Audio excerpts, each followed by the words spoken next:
আসসালামু আলাইকুম এভরিওয়ান। বহুরূপী ভালোবাসা গল্পের দ্বিতীয় পার্ট। তো চলো বেশি কথা না কইয়া গল্প শুরু করা যাক। ফোনটা কেটে দিতেই দুলাভাই তানিয়াকে নিয়ে আমার পাশে বসে পড়লাম। দেখো রিফাত, আমার মেয়ে হয়তো এত কিছু বোঝে না। ও যদি তোমার সাথে কোনো ভুলভাল কথা বলে থাকে মাফ করে দিও। তোমার কাছে আমি হাত জোর করে আমি বললাম, আরে কি বলেন দুলাভাই, আপনি এভাবে বলবেন না প্লিজ। আমি এইসব বলতে চাই নাই, তবে আমার কাছে মনে হলো ও এইসব বেশি বেশি করছে, এজন্য আপুকে বললাম। দুলাভাই বলল, ভালো করছো, তুমি এইসব না বললে জানতেই পারতাম না। আমি আর কিছু না বলে সোফা থেকে উঠে রুমে চলে গেলাম। আজকে হয়তো কারো মুড ঠিক নেই, এজন্য আর রুম থেকে বের হই নাই। রাতে দেখি আপু রান্না বান্না কিছুই করে নাই। মনে মনে বললাম, কেন যে আমি এইসব বলতে গেলাম। কিচেনে গিয়ে দেখি রান্না করা তরকারি আছে। আমি শুধু ভাত বসিয়ে দিলাম গ্যাসের চুলায়। রান্না করে সবকিছু টেবিলে গুছিয়ে রেখে আপুর রুমে চলে গেলাম। গিয়ে দেখি আপু এক কোনায় বসে আছে, আর দুলাভাই তানিয়াকে নিয়ে আরেক কোনায় বসে আছে। আমি শুধু বললাম, টেবিলে খাবার দেওয়া আছে, এখন যদি রাগ করে না খাস আমিও খাবো না। রাগ পরে, এভাবে বসে রাখিস না, এখন খেয়ে আই। দুলাভাই ইশারা করে বলল, তুমি তোমার বোনকে নিয়ে যাও, আমরা আসছি। আমি আপুর হাত ধরে বললাম, চল। আপু বলল, তুই গিয়ে খেয়ে নে, আমি খাবো না। আমি আপুকে জোর করে টেবিলে নিয়ে গেলাম। আমি আপুকে নিজ হাতে খাইয়ে দিলাম। পরে আমি অল্প কিছু খেয়ে রুমে চলে গেলাম। এর ভিতরে ফোনটা আবার বাজতে লাগলো। আমি ফোন রিসিভ করে বললাম, আরে ঋতু যে, কি মনে করে কল দিলে? ঋতু বলল, কেন, আমি আমার বয়ফ্রেন্ডকে কল দিতে পারি না? আমি বললাম, এত কিছু হয়ে যাওয়ার পরেও আমার মনে হয় না তুমি আমার সাথে এভাবে মধুর ভাষায় কথা বলবে। ঋতু ওপাশ থেকে হাসি দিয়ে বলল, আপনি দিন গণনা শুরু করে দেন, হয়তো আপনি বাঁচতেও পারেন, আবার হয়তো আপনি মারা যেতেও পারেন। আমি বললাম, মনে হচ্ছে তুমি আমাকে হুমকি দিচ্ছ। ঋতু বলল, আমি কাউকে হুমকি দিই না, সরাসরি ভয় দেখাই, আর সে যদি ভয় না পায় তাহলে আমি সেই ব্যবস্থাও করে দিই। আমি বললাম, ও তাই নাকি, আচ্ছা আমি তৈরি আছি, আমিও দেখতে চাই তুমি আমাকে কিভাবে ভয় দেখাও। ঋতু বলল, আপনার কলিজাটা অনেক বড় হয়ে গেছে, খুব তাড়াতাড়ি ওইটা ছোট করে দিব, চিন্তা করবেন না। আমি বললাম, দেখাই যাবে, এখন ফোন রাখো, ঘুমাবো। ঋতু বলল, আশেপাশে দেখে ঘুমাবেন, কারণ কখন কোন দিক দিয়ে আপনাকে কেউ মারতে আসে এর কোনো হিসাব নেই। আমি আর ঋতুর কথাই কান্না দিয়ে ফোনটা কেটে দিলাম। তবে এখন আমার কেমন যেন একটু একটু ভয় হচ্ছে। আমি জানি ছেলেরা মেয়েদের জন্য সবকিছু করতে পারে। এই তো কয়েকদিন আগে একটা ছেলে হাসার জন্য খুন হয়েছে, তাও আবার বিনা অপরাধে। ওই ভাইয়ের দোষ ছিল, তিনি কেন ওই মেয়েগুলোর সামনে হেসেছিল। মেয়েদের জন্য ছেলেরা কি না করতে পারে ভাবতেই মনের ভিতরে অজানা একটা ভয় কাজ করছে। আচ্ছা, তবে কি আমি ঋতুর কাছে মাপ চাইবো? দূর, আমি কি সব চিন্তা করছি, ও তো পিচ্ছি একটা মেয়ে, ও আবার আমার কি করবে? এইসব চিন্তা করতে করতে ঘুমিয়ে গেলাম। সকালে ঘুম থেকে উঠে দেখি আমার পুরো শার্ট রক্তে ভিজে আছে। আমি তাড়াতাড়ি শরীর থেকে শার্টটা খুলে দেখতে লাগলাম শরীরে কোথাও কোনো আঘাত আছে কিনা। ভয়ে আমার কলিজার পানি শুকিয়ে গেছে, কিন্তু না, শরীরে কোথাও কোনো আঘাত নেই। হঠাৎ চোখ গেল জানালার উপর। জানালার কাছে রক্তের কিছু ফোঁটা পড়ে আছে, তার মানে কেউ আমার সাথে মজা করার জন্য এইসব করছে। সকাল সকাল মেজাজটাই এমনি গরম হয়ে গেল, আর বলতে না বলতেই ফোনটা বাজতে লাগলো। ফোনের স্ক্রিনে ঋতুর নাম্বার ভেসে আছে, তার মানে এই সব কিছুর পেছনে ঋতুর হাত আছে। আমি ফোনটা রিসিভ করে স্পিকারে দিয়ে বললাম, সকাল সকাল ফোন করলে কি কারণে? ঋতু ওপাশ থেকে হাসতে হাসতে বলল, আপনি খালি গায়ে কি করছেন?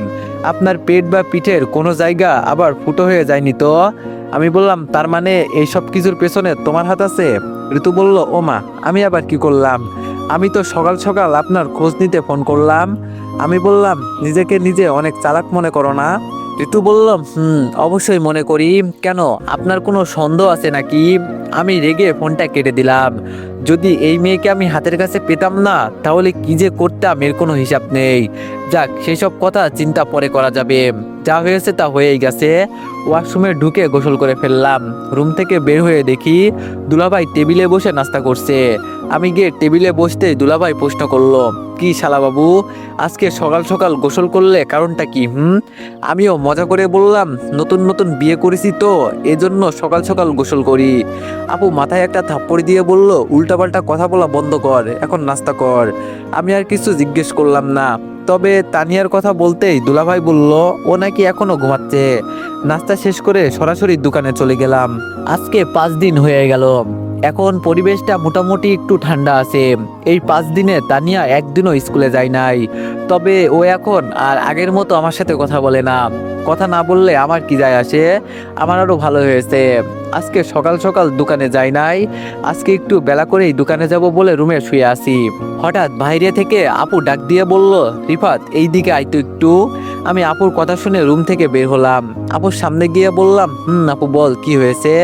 আপু আমার দিকে তাকিয়ে বলল, তানিয়ার সাথে ওর স্কুলে যাতো একটু, কি জানি একটা দরকার হয়েছে, বলে আমাকে যেতে, কিন্তু আমার তো শরীর খারাপ, এজন্য আমি যেতে পারবো না, তুই যা। তানিয়া স্কুল ড্রেস পরে বের হয়ে বলল, আম্মু এখনো রেডি হও নাই। আপু তানিয়াকে বলল, আমি যাব না আম্মু, তোমার মামা যাবে। রিফাত তাড়াতাড়ি রেডি হয়ে আয়। আমি আর কিছু না বলে রুমে চলে গেলাম। মনে মনে বলছি, না জানি আজকে আমার কপালে কি আছে। হঠাৎ ফোনের স্ক্রিনে একটা মেসেজ ভেসে আসলো, যেটা ছিল, ভালো থাকুক ভালোবাসা, আমি আপনাকে অনেক ভালোবাসি, কিন্তু আপনি বুঝলেন না। আপনাকে ভালোবাসার বিনিময়ে শুধু আমি অপমানিত হলাম। আজকে হয়তো আপনার সেই দিন হতে চলেছে, চারিপাশে একটু ভালো করে নজর রাখবেন। মনে মনে বললাম, এই মেসেজগুলো আবার কে দিল, কিছুই তো মাথায় আসছে না। যাকগে সেই সব, আমার চিন্তা করে লাভ নেই, হয়তো রং নাম্বার থেকে ভুলে চলে আসছে। আমি রেডি হয়ে রুম থেকে বের হলাম। আপু আমার সামনে তানিয়াকে বলল, সাবধানে, কোনো ঝামেলা করবি না, আর যদি কিছু হয় তোর বাবাকে ফোন করবি, ঠিক আছে। তানিয়া বলে হাঁটতে লাগলো। আমি ওর পিছনে পিছনে যেতে লাগলাম। একটা রিক্সা ডেকে রিক্সায় উঠে পড়লাম। তবে তানিয়া আমার পাশেই বসেছে, কিন্তু ও কোনো কথা বলছে না, একদম চুপচাপ বসে আছে।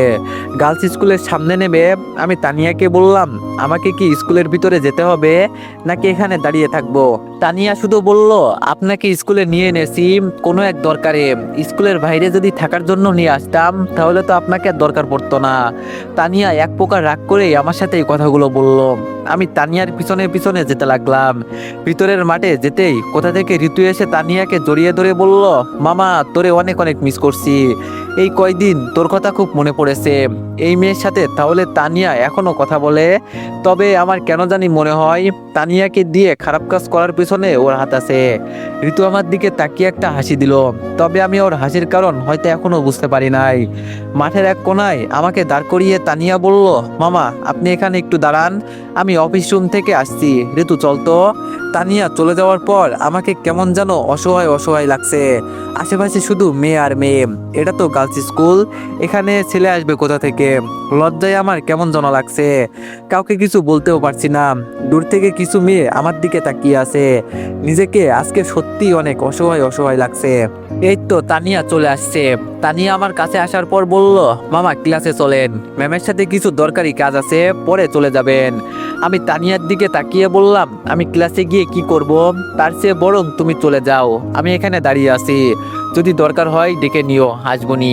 তানিয়া আমার হাত ধরে বলল, চলেন তো মামা, এখানে একা একা দাঁড়িয়ে কি করবেন, কিছু হবে না, আমি আছি তো। তানিয়া আমার হাত ধরে ওর ক্লাসরুমে নিয়ে গেল। আজকে নিজেকে সত্যি এক অবুঝ প্রাণী মনে হচ্ছে। মেয়েরা আমার দিকে অবাক দৃষ্টিতে তাকিয়ে আছে, তাকিয়ে থাকার কথাই, কারণ আমি হঠাৎ করে ওদের ক্লাসরুমে ঢুকে গেছি। তানিয়া সামনে বসে আমাকে বলল, আমি যেন পিছনে ঋতুর সাথে বসি। তানিয়ার এই কথা শুনে আমার কেমন যেন একটা খটকা লাগলো। ওরা কি আসলেই কিছু করতে চাইছে নাকি? কিছুক্ষণ বসে থাকার পর একজন শিক্ষক ক্লাসরুমে এসে আমাকে দেখে প্রশ্ন করলো, এই ছেলে তুমি এখানে কি করো।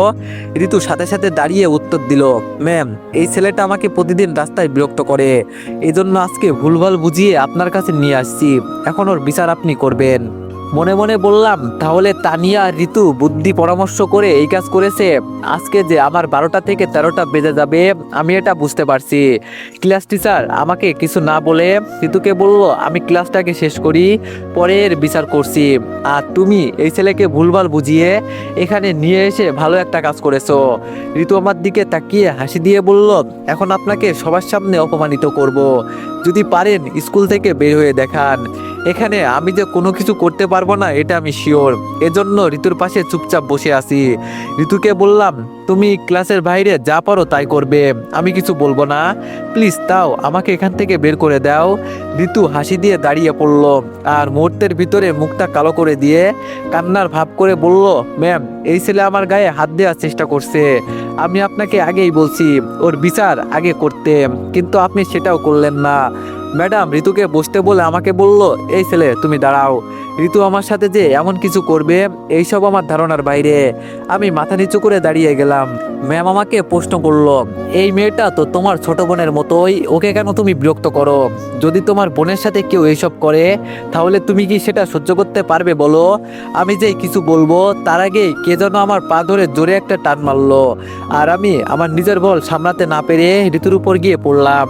আর তখন ঋতু চিৎকার দিয়ে বলল, ম্যাম আপনাদের সামনেই এই ছেলে আমার ইজ্জত নষ্ট করে দিবে, আপনারা কিছু করবেন প্লিজ। ঋতু এই কথাটা বলতে দেরি হলো, আর ক্লাসের মেয়েরা আমার উপর ঝাঁপিয়ে পড়তে দেরি হলো না। ধর্ষকের মায়ের তো বোঝেন কেমন হয়, তাও আবার ক্লাসের সব কয়টা মেয়ে মিলে আমাকে মারছে। আমি শুধু মাথা নিচু করে চুপচাপ সহ্য করছি, যে যেভাবে ইচ্ছা সেভাবেই মারছে। হঠাৎ কিছু স্যার এসে আমাকে বাঁচালো, আমার কপাল থেকে রক্ত গড়িয়ে পড়ছে। স্যাররা কোনো মতো আমাকে বুঝিয়ে শুনিয়ে মাঠের বাইরে বের করে দিয়ে বলল, আর কোনোদিন যেন তোমাকে স্কুলের আশেপাশে না দেখি। মেয়েদের মার খেয়ে আমার শরীরের শক্তি কমে গেছে, ভাবিনি কখনো ঋতু আমার সাথে এমন কিছু করতে পারবে। হঠাৎ করে ঋতু আর তানিয়া আমাকে ধরে একটা অটোতে তুলে নিল। ঋতু আমার কানের কাছে মুখ নিয়ে বলল, একদম কোনো কথা বলবি না, আমার হাতে কিন্তু চাকু আছে, বেশি কিছু করলে ওইটা তোর পেট বরাবর বসিয়ে দিব। আমাকে ওরা ধরে একটা নিরিবিলি বাসার সামনে নিয়ে গেল, আমাকে ভিতরে নিয়ে গিয়ে একটা চেয়ারের সাথে বেঁধে দিল। তানিয়া ঋতুকে বলল, তুই যাই পারিস তাই কর, আমি কাউকে কিছু বলবো না, ও যেন আমাদের বাসায় আর না যেতে পারে, তুই সেই ব্যবস্থাটা করে দিস। ঋতু বলল, আরে তুই কোনো চিন্তা করিস না, আমি সব কিছু দেখে নিব, তুই এখন বাসায় চলে যা। তানিয়া একবারও আমার দিকে ঘুরে তাকিয়ে দেখে নাই, ও বরং চুপচাপ হেঁটে হেঁটে চলে গেল। তানিয়া যাওয়ার পর ঋতু একটা কাপড়ের টুকরো নিয়ে আমার কপালের রক্ত মুছে দিয়ে বলল, তোর খুব বেশি কষ্ট হচ্ছে না রে?